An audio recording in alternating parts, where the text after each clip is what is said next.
Le Canada possède environ 10 % de toutes les forêts du globe.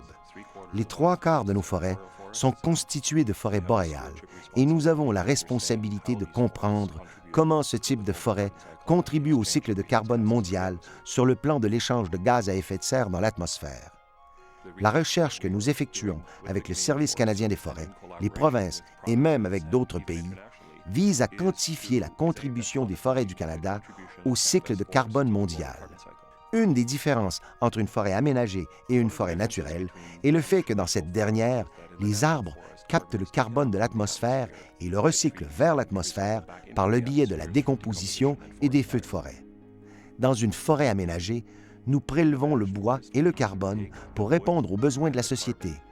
Les forêts aménagées ont tendance à entreposer moins de carbone que les forêts naturelles, mais puisqu'il s'agit généralement de forêts plus jeunes, elles captent beaucoup plus de carbone de l'atmosphère.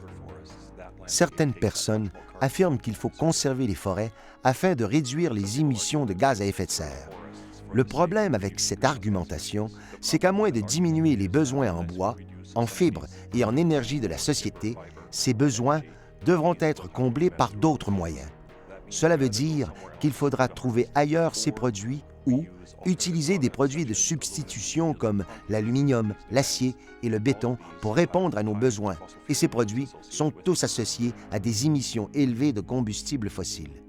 Le Canada a une longue expérience de l'aménagement durable des forêts et il appert que les objectifs de l'aménagement forestier durable sont généralement compatibles avec ceux d'une bonne gestion du carbone.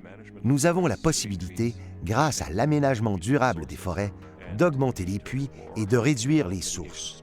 Nous devons examiner les façons dont nous pourrions élaborer des stratégies d'atténuation des changements climatiques mondiaux par l'entremise de l'aménagement de nos forêts.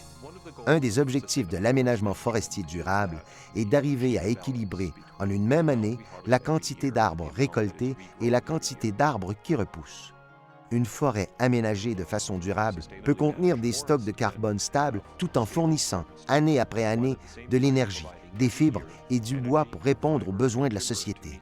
Voilà comment, à long terme, nous tirerons les plus grands avantages en matière d'atténuation.